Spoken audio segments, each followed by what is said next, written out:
Hello and welcome to this Archives of Iowa Broadcasting Oral History. Today is September 27th, 2021. My name is Paul Yeager with Iowa PBS and the Archives of Iowa Broadcasting Board. And our interview subject today is Dave Vickers, News Director and General Manager of KROS in Clinton, Iowa. And Dave, I guess I've always called you Dave. Are you a David sometimes too? Sometimes, but I generally go by the short version of Dave. The on-air name of Dave Vickers. And of course, as we start, the station cat, which is something I do want to get into because that is part of your station history. We'll get to that in a moment. Let's start with your beginning. Where were you born, Dave? Well, I was born technically in Burlington, Iowa, raised though in Morning Sun, which is north of Burlington by about 20 miles. And so then did that put you in which school district? The Morning Sun Community School District, which existed at the time. All right. It does not exist now. It's part of another district, right? It is part of three different districts. Actually, they split three different ways. Okay. I understand it. Did you do anything in your pre-college years with broadcasting? Not specifically, no, because it really wasn't that opportunity, but probably to answer your next question, I knew that's what I wanted to do early on. So that's kind of where I gravitated in doing things in school, out of school, because early on I knew that's what I wanted to do and have been fortunate to continue doing that. Why is it that you knew that's what you wanted to do? Here's my story, and I'm sticking to it. Obviously, I read the newspapers front, back, and every story, watched the news. But what I remember most was sitting at the breakfast table, eating my cereal, getting ready to head off to elementary school, and listening to the Burlington radio station, because that's what everybody listened to, and hearing the news on the radio and thinking to myself, that's what I want to do when I grow up. That's where it started while I was eating cereal at breakfast. And so Iowa State, was that your only choice, or did you have a couple of places you were looking at? I looked at Iowa, I looked at Iowa State. Those were the two choices, and I chose Iowa State. I just seemed like it was a better fit for what I wanted to do. The people there, the program there seemed to be a better idea of what I visioned, what I wanted to do in radio news. Your advisor was a name that I think many Iowans are familiar with, and especially with the archives. Jack Shelley and Tom Beal were your two advisors. How much contact and interaction did you have with those two? Almost daily, especially we were talking early on, especially they taught the classes, especially at the beginning level, the foundation courses.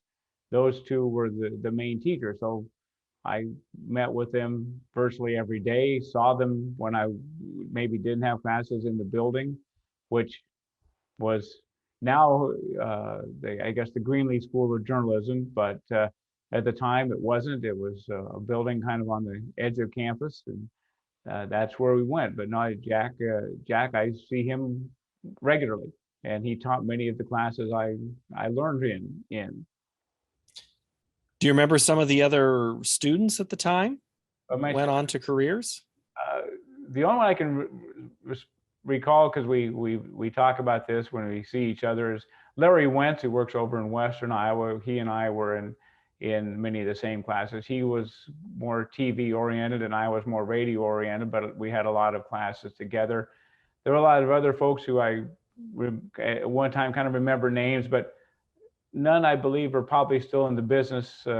I kind of looked around one time several years ago and some of the publications and alumni periodicals, and some of the names rang a bell, but they were not working in broadcast media any longer.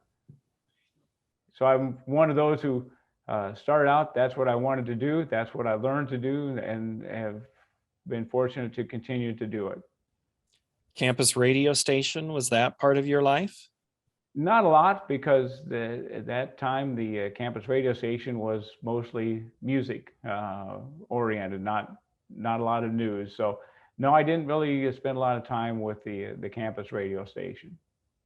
The first job was Ottumwa. Actually, the first job was in southeast Minnesota. Which town? For 6 months, Austin, Minnesota.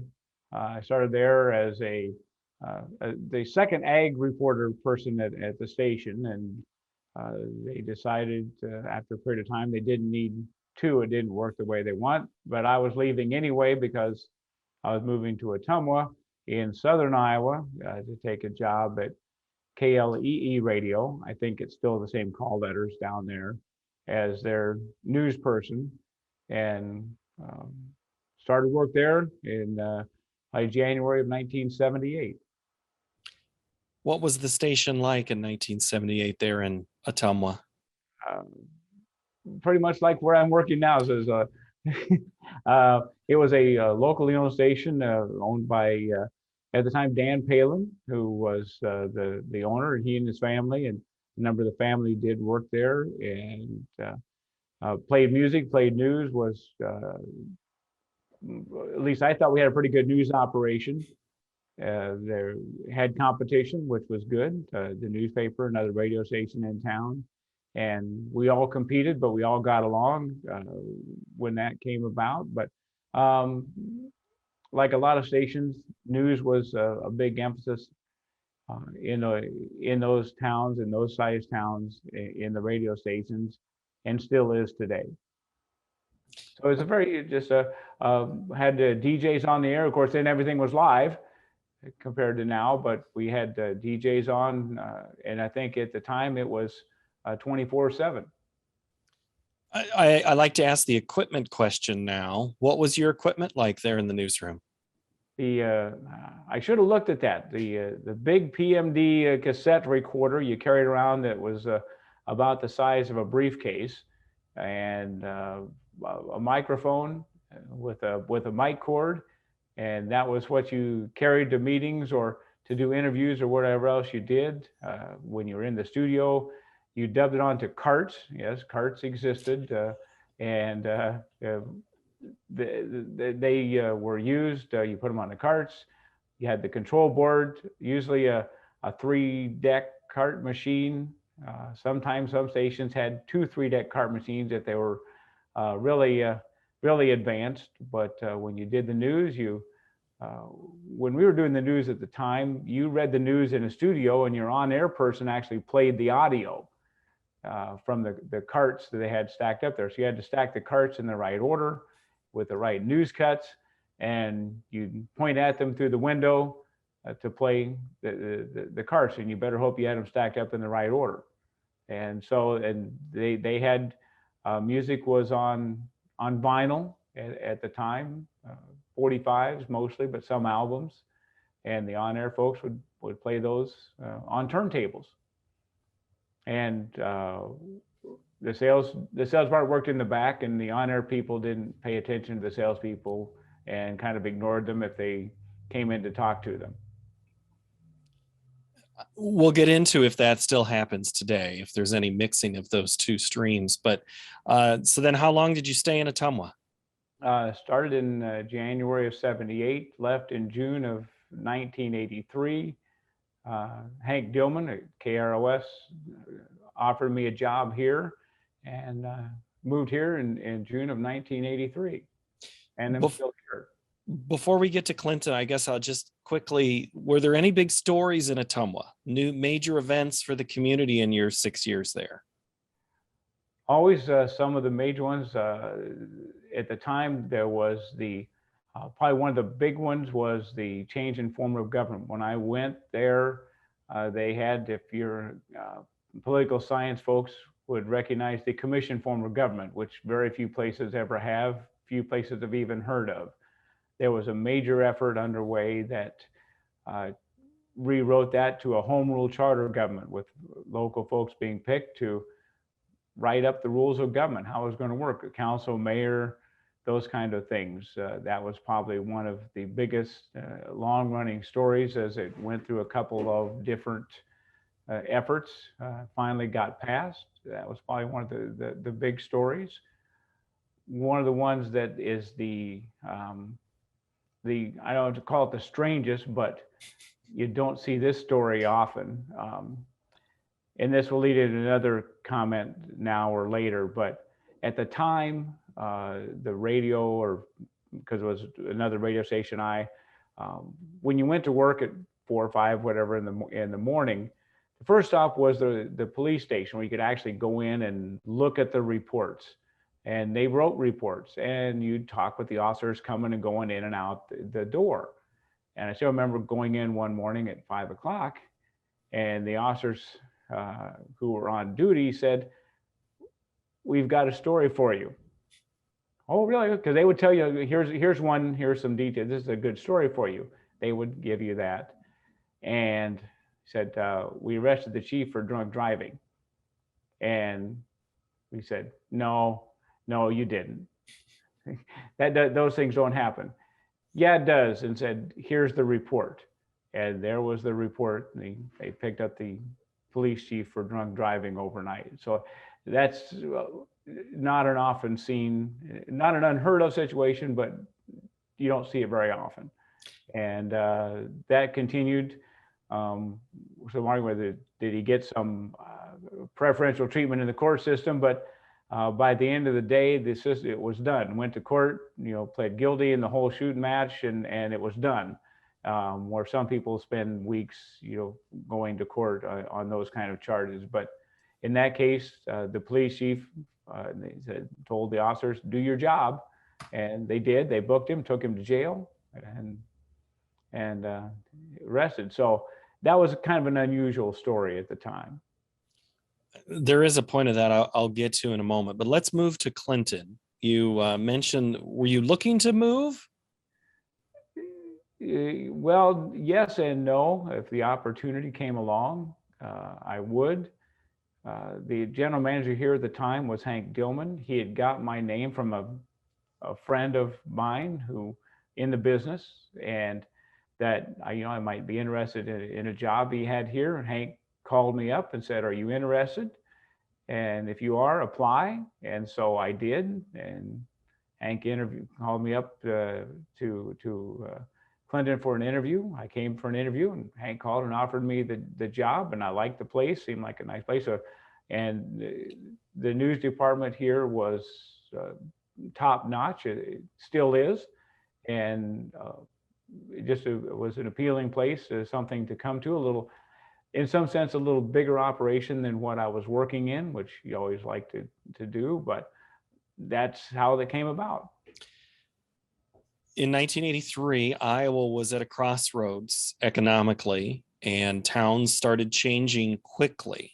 Was the economic involvement of Clinton one of the biggest stories in your first 10 years there? Probably. Again, like you said, a lot of businesses closed, a lot of businesses changed, things moved along. Clinton was like many others that lost jobs, maybe had some benefits, had a couple of businesses that maybe were less hard hit, that helped weather the crisis. Obviously, it's an ag area. That was also part of it. But I think overall, the community in the area maybe it wasn't completely immune, but maybe was able to deal a little better with some of those issues than some other communities. There was a good diversity of businesses here, and as things closed, several businesses moved out of town, but things seemed to at least be able to hold their own at the time. And again, ups and downs. I say there's always, my story is there's probably about 8 or 10 or 11 communities in the state of Iowa that you could almost interchange, and the story would be the same, size-wise, economic-wise, diversity-wise. Over the years, that you can probably guess the 8 or 10 or 11, and there's not that much difference over the years between those communities, I don't believe. staffing wise to cover those stories? What did you have for staff? When I started here, there was myself as the news director, had at the time a second news person, and occasionally there was one of my predecessors here was still in town. He was not really involved in the station at the time, but he still liked to do a few things, and he knew a lot of people in town, and once in a while he would contribute a story because he knew the people. He was able to get some things because instead of having us try to contact somebody who may or may not talk to us, he would just go do it. And so that was kind of an occasional thing for the first couple of years. And then it was two people for quite a while, specifically in the news department. And at what point did you expand, shrink, or hold your radio staff, news staff? Eventually, as in many places, we ended up whittling away at the staff. It's always interesting to look back into the 40s and 50s when, if you look back, there were anywhere from 30 to 40 people working at the radio station, and there's much less now, and it just kind of gradually shrinks. And there used to be people who did nothing but wrote commercials, and now the salespeople write their own commercials, and news departments are one. If a station like ours has a news department, it's one person, not two or two and a half or three. You might have two or three or four salespeople instead of 5 or 6. You might have a front office person and a traffic person. Well, now the front office person is handling the logs and traffic and the billing and the accounts payable and those kind of things. So over time, staff shrunk. On-air staff shrunk because of technology, because of the ability to not have somebody on the air. Before, if you were a radio station and you were on the air, somebody had to be behind the mic. Now you can walk away. There are stations, obviously, no secret, basically have no live announcers on the air at any time during the day, and they're on 24/7. And that's not unusual across the country. And that's just the way the business has evolved. I think small stations in towns like ours typically have some type, maybe more of a local presence, because that's the way you survive in a town the size of Clinton, the size of Ottumwa, those size towns. You have to have some of that extra local effort. Is it, are you local ownership still? We are. The station over the years has gone in and out of ownerships. It's now locally owned. Most of the time it's been locally owned. It's gone through a few out of town corporations, but most of the time over the 80 years, it's been locally owned. And do you think that contributes to the ability to stay local more than not? I think so, because the local ownership has some of that local commitment. Mm-hmm. Our friends, because they have that local commitment, and they believe in being local. In our case, the local ownership also owns and operates a separate business, which is locally owned and operated business. So they have that localness. They really are insistent on being local, and so I think that helps. We don't have to jump through a lot of hoops to jump through some maneuvers. If we want to do something, we don't have to ask up the chain. We can do it. If we would decide today we want to do something tomorrow, we can do it. There's nobody else to ask. We are it. Well, you're also it though too. When did you pick up a different job there at the station, or an additional job? Say additional. 1999, I took over as the general manager. The previous general manager retired for health reasons, and so I guess I got chosen to take over. I was asked if I'd do the job, so I said sure. And to be quite honest, at the time I thought, well, I can do the job, and maybe I can move out of doing the news but kind of the news is kind of what I like to do anyway. So it eventually became, well, I'll just kind of try to do both and see how it goes. And that's kind of what we've done for a number of years. We did have, at various times, I've had a news person who did maybe the bulk of the news, and I did it part-time, but I've always had a hand in the news, even the general manager. Now it's kind of both jobs. Sometimes I say something has to give, and maybe the news, maybe you give up some, knowing I can't do some news things because I just don't have time, because I do have to be the manager, and you hate to do that because you don't want to give up any, you don't want to concede any stories to any other media like the newspaper. So but sometimes I do, and just try to make sure that we have the big stories covered.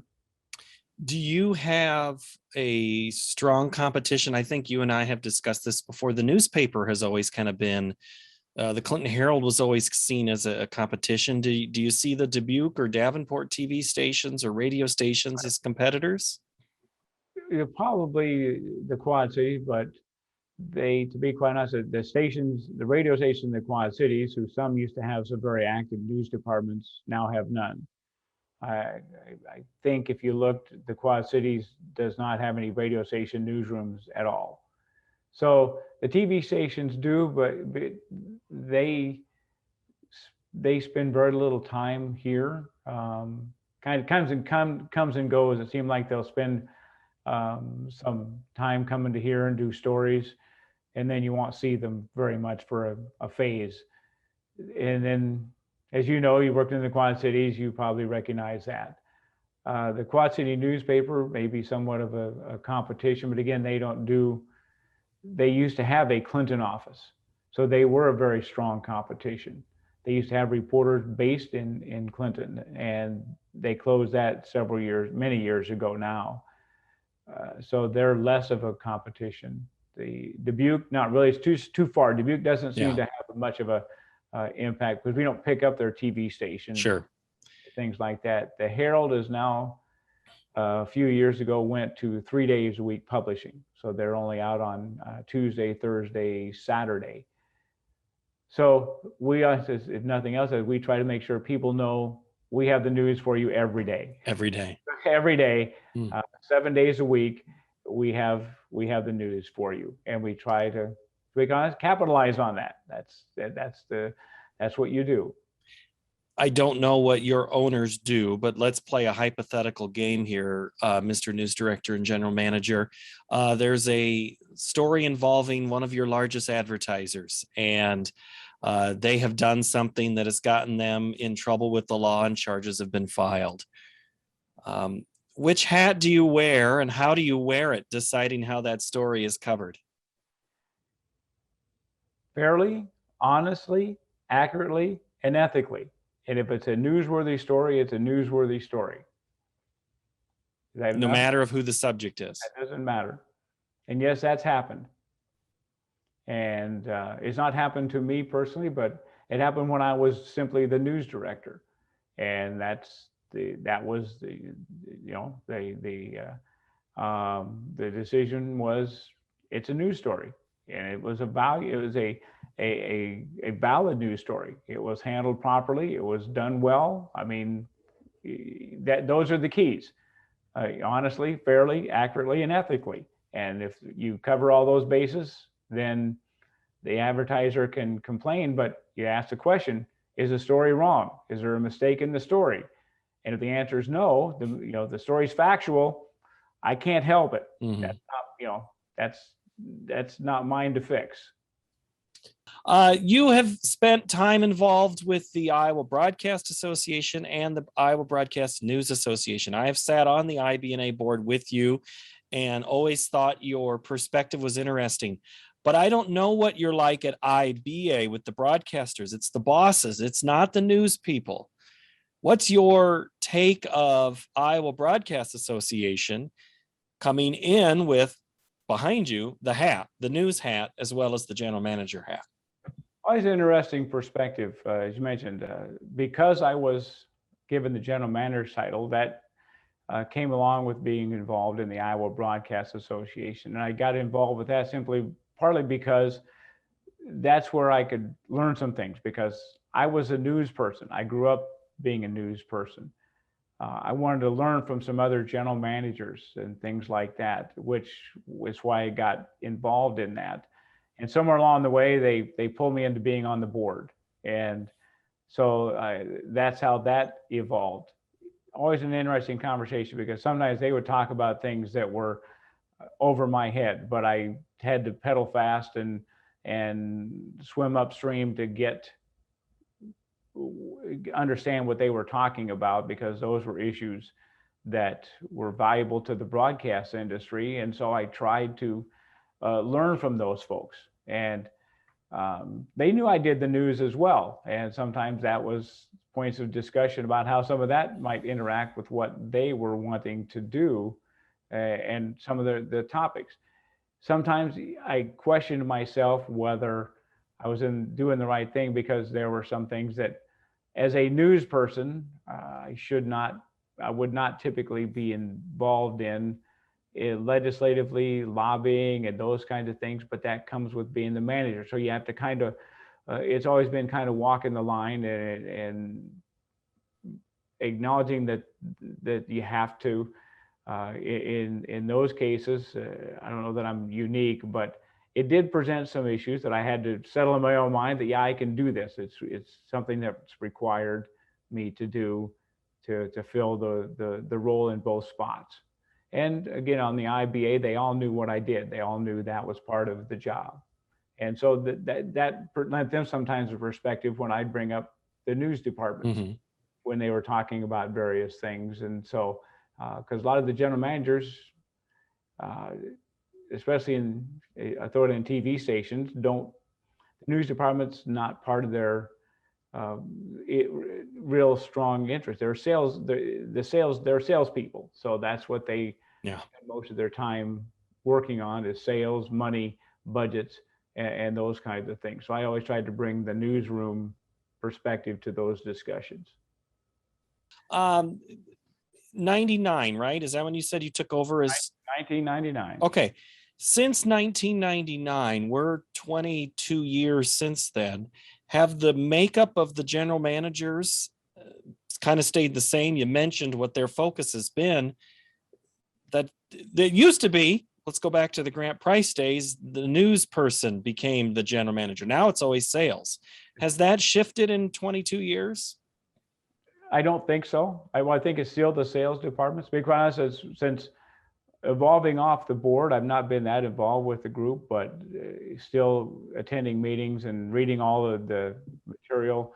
I think the general managers are still typically from the sales end, not the news end. And I don't think that's changed in the last, since I've been here, in the last 15, 20 years, that I'm kind of know who the managers are.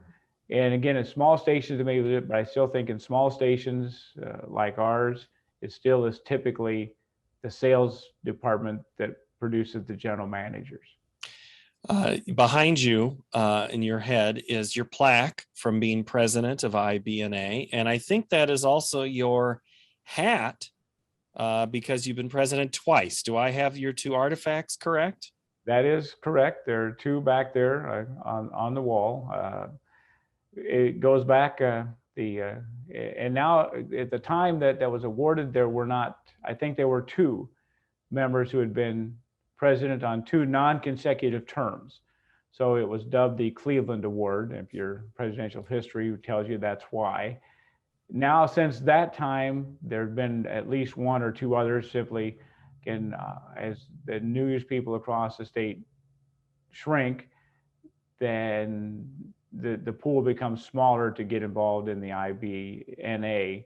And so there might be a couple of others who have served two non-consecutive terms as president. So yes, you are correct. Through your time at IBNA, finding position or people to fill positions on the board, you keep getting dragged back in because it is harder to fill. There are fewer people. How has that, Is that considered something you try to work on to recruit new members, or the understanding of bosses to let their news person or sports person serve in a larger capacity for the state? That's always the issue, is trying to find members to serve on the board. That hasn't changed since I started on the board. I probably started on the board in the late 70s, early 80s, on and off for the number of years. And that's always been the case. I think there used to be less of an issue because there are just more news people. There were stations, I can name a few, who had news departments of 4, 5, and 6 people who now have none. And so that tells you the number of people to pick from is smaller. So that makes it an issue. They're just not the people out there. I think if the news person, we try to find people who are interested, they do want to get on, and some of it becomes an issue because it's hard for them to. We've had a few people who would like to be on it over the years, and you may be familiar with some who would like to, but even though you don't meet very many times during the year, the meetings are typically on a Saturday, and that might be their work day.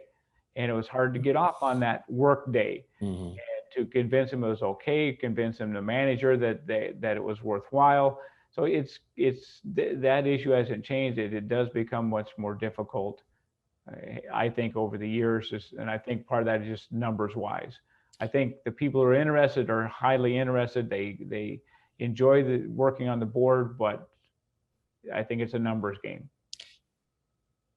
Smaller staffs mean there's less opportunity in some shops to provide oversight or mentoring, and that comes to covering meetings. You mentioned about accuracy and fairness. There's also the sense of information and the freedom of that information. You go back to your Atumwa days. Now, many police agencies hold so much information tight, and it's not just police, but many government agencies. Why did you get involved with freedom of information, the FOIA side of reporting? I guess I was always known as a open meetings expert along the way, and as part of actually, says the story was that before I actually got on the IBA group on their board and highly involved in that, I was called because the IBA has a permanent seat on the Freedom of Information Council because they fund the organization. It's one of the big funders. And they knew that there are people in the group knew that by going to meetings and things, they knew I was interested in that. So they called me up, says, would you jump in and serve as the president, a member of the IBA, I think the Des Moines Register, and another group rotates the presidency. And as the IBA's turn to be president, they had nobody to serve. So I said, sure. So then I served that term as president, not even being on the IBA board. So then that got me on the IBA board the next year. Well, as long as you're doing that. So then the next 3-year cycle came up, and I was supposed to be off, but there was nobody else who wanted on. So I just continued on. The next 3-year cycle came up, and there was nobody else in the IBA who wanted to be on. So I just continued on again. So I ended up not on purpose, but it was an interest of mine. So I didn't mind doing it, but that led to 3 terms as president through some times. And there was a lot of interesting discussions at those meetings, and learned a lot of different things and how to approach things. And again, I was kind of have always been seen as being the open meetings person, especially open records. I'm not so familiar with, but I know enough that I can be dangerous in the discussion. But I may not know everything. But open meetings rules, I'm sometimes jokingly looked at by the city council or things like that about when they're getting ready to do something. Are we doing it right, Dave?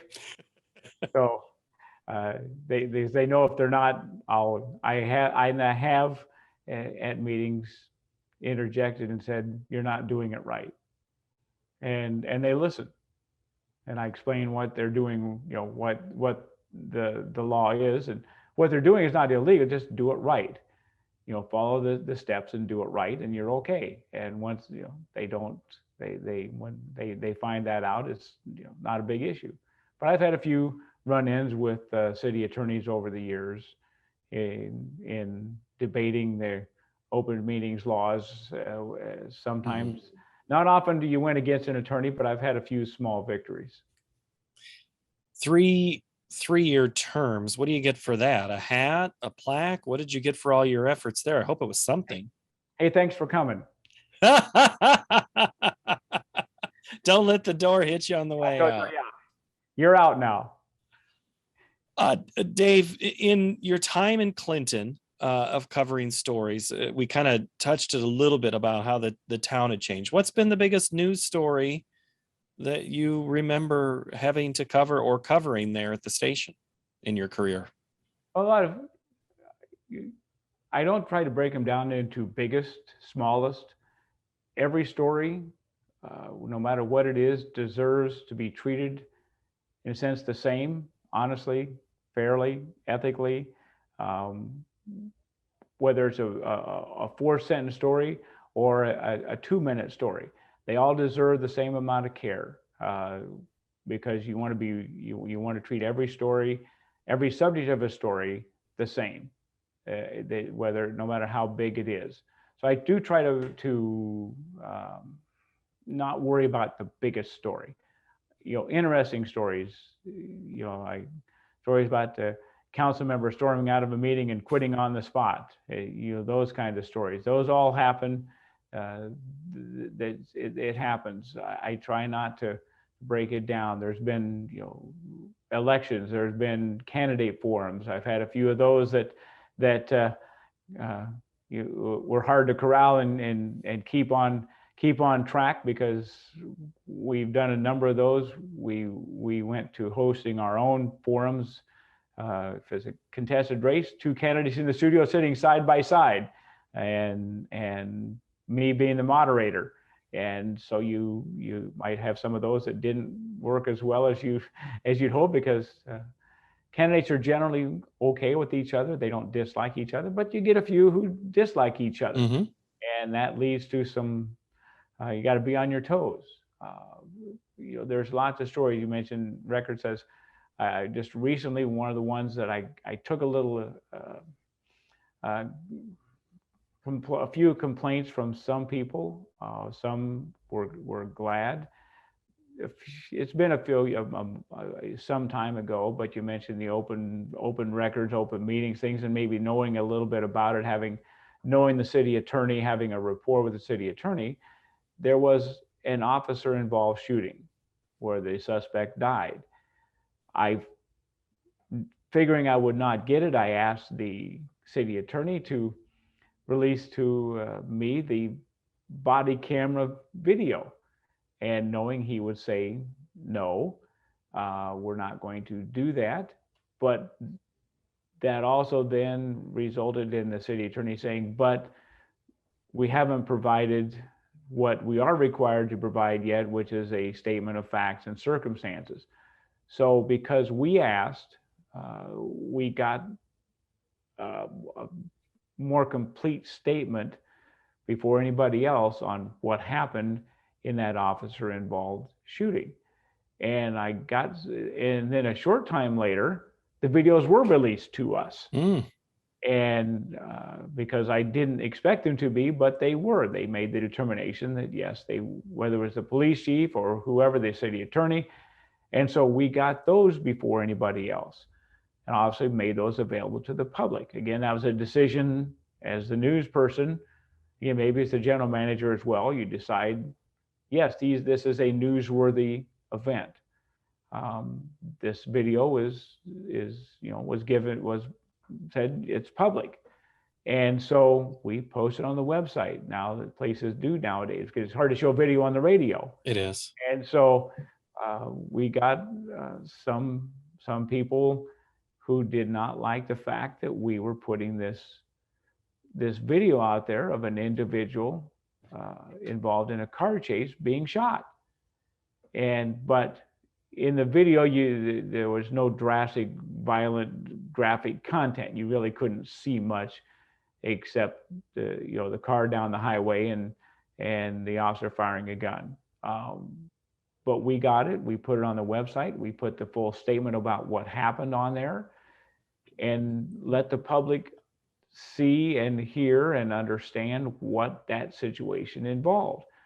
Which I don't know that it really relieved any tension in the community, but people had access to that information quicker than I thought we would get it. And so those are kind of things that I try to keep an eye on and do.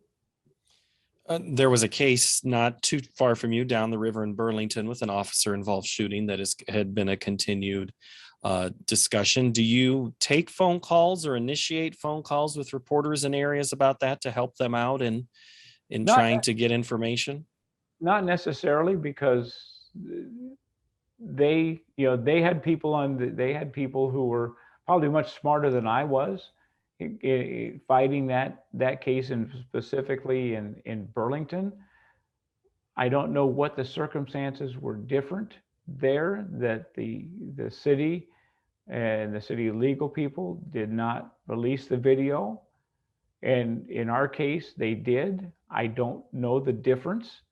I kind of asked, but I don't get it. I don't know what happened. I don't know the situation and ironically, it was the same legal firm representing the city of Burlington as representing the city of Clinton in this case. So, as I said, one of the keys is having a rapport, and the city attorney here also works in Burlington, and he and I have developed a bit of a rapport, I always say, and have discussed many things as far as that goes. And he told me one time, says, when I ask for something, he came up to me and says, I don't mind you asking stuff. I kind of like it because you don't just ask for something. You outline why you think this should be released, and why I'm as a city attorney should release it. And he says, nobody else does that. So again, if you want something, you have to make, you don't just say, give me, you say, I think they should be released because, and he said, I may not always agree with your arguments, but you lay out a case, and I appreciate that. And that's, I think, one of the reasons why we got the video in this case versus elsewhere. It may have been the county attorney, it may have been the police department in our case versus in Burlington. So I don't know what the difference was. I never have figured that out. I've never been told why one case over another. And I've noticed since then that's happened in a couple of officer-involved shootings. Yeah. They've been quicker to release that video. Yeah. Well, I need you to give me a couple things yet in our conversation here, Dave. One is the story about the cat, the station cat. I knew one at KWAY. It was Butters in Waverly. And you're, I believe, second or third cat there at the station? The second version 2.0, the story of the cats. And I say cats because it is our second. At one point, our engineer was here and said, we need a cat because he's tired of mice chewing up wires.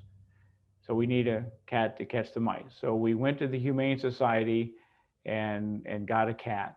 And we named that one Smiley. For keep, as you know, KROS stands for Keep Right On Smiling. So we named the cat Smiley. That'll help on the second part of the story.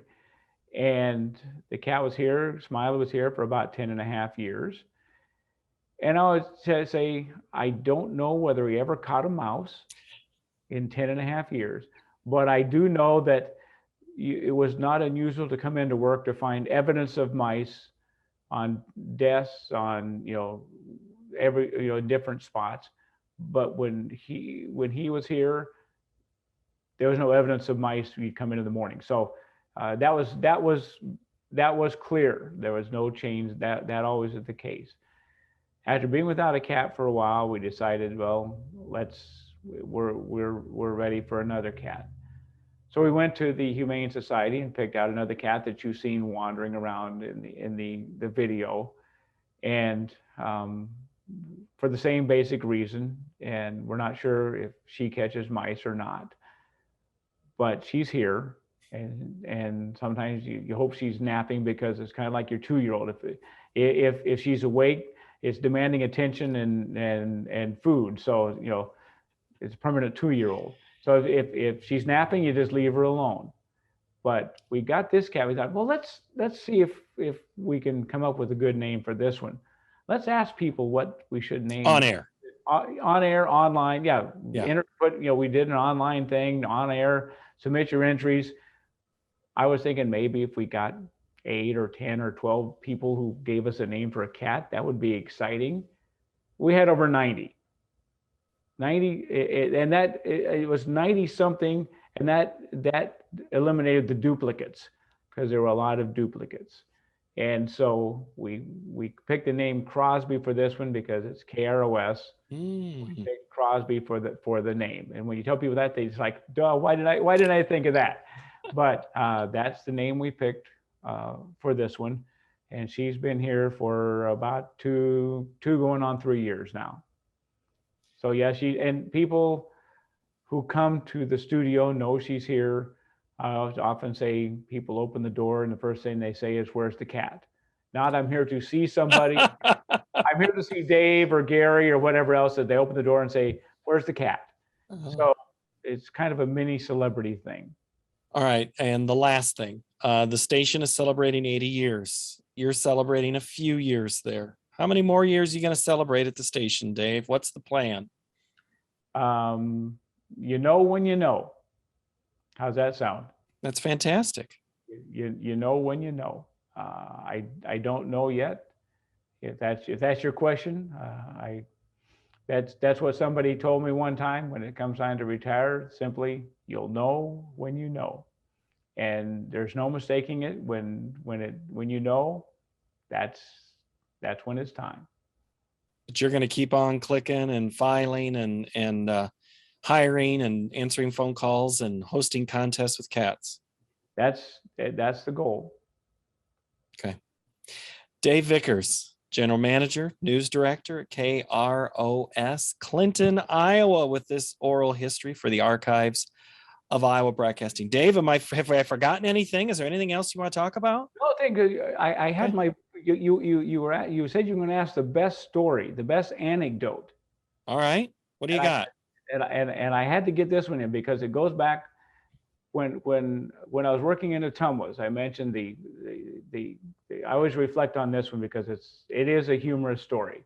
Anybody who's done the early shift for very long will get it. So you have to look into the camera to deliver this story. We got to see this story head on. As we mentioned, the news reporters and the radio were always stopped at the police station first thing in the morning, whatever time you usually stopped in. Well, as it turns out, if you work the early shift, occasionally, maybe randomly, rarely, you don't get up with your alarm. Well, one morning the phone rings at my home, and it was the police department calling to see if I was okay and going to work that day because I hadn't been in yet. And now, who's going to have the police department call? They weren't mad. They were just looking. They just say, "Are you going to work today?" And they had called the station to see if maybe I bypassed the police station, went right to the studio. And when they knew that I hadn't, the department called me at home to wake me up to find out where I was. Now that's a rapport with the police department, but that's not going to, anybody who's worked the early shift probably has had that happen before, but maybe not the police department calling them to get them out of bed. Oh, I love it. All right, Dave, on the 27th day of September, I have enjoyed our time in discussing your time in broadcasting in Iowa. Thank you, Dave, for the time. Thank you, Paul.